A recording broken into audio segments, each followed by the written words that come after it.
Hello, I'm Lisa Gray, Executive Director with the Simsbury Chamber of Commerce. And I'm here today with our featured member for the month of April, Elizabeth Greenberg. Elizabeth is the co-owner of Nonsense Flowers. How are you today, Elizabeth? Doing very well, thank you. How are you? I'm fine, thank you. Thank you for joining us today. Thank you for having me. We're really excited to be here and get a chance to share our story. Great. Well, I'm very excited to talk with you about your product. What is your product exactly? Tell me about Nonsense Flowers. Yeah, so as you can see, they are all paper flowers or origami. And we make various things. We make baskets, roses, full bouquets, corsages, really anything. I mean, the fun thing about working with a paper product is that it lasts forever and you can do whatever you want with it. So it's really whatever our customers want to make it, we try and make that happen. Well, they really are very beautiful. And I understand you have a very interesting story behind the start of your company. Yeah.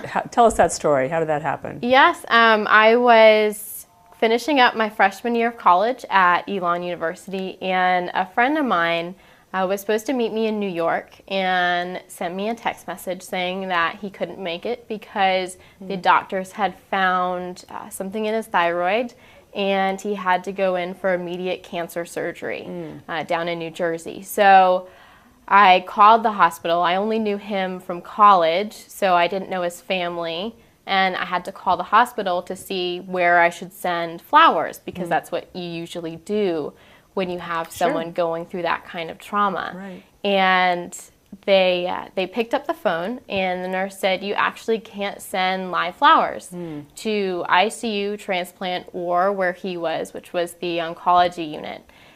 And she said, I'm really sorry, but we can't help you. Nothing goes in there.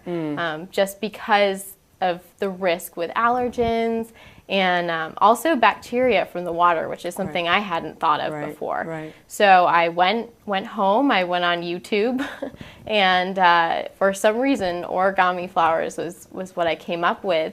And inside each flower, there is a message, which kind of stemmed from me wanting to entertain him, because if you think of a hospital room, it's austere, it's not really a warm and homey feeling. So when you wake up from cancer surgery, I wanted to make sure there was at least something there that said, you know, hey, I'm thinking of you, all your friends are thinking of you, we're there with you, even if we couldn't be there. So my mom and I got in the car and drove down to Hackensack, New Jersey, and hand delivered it. And at first the nurses said, no, you can't bring flowers into here.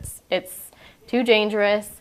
There are people with immune system that are compromised, and they said no. And I said, don't worry, it's just paper. There's nothing to it. It's just paper.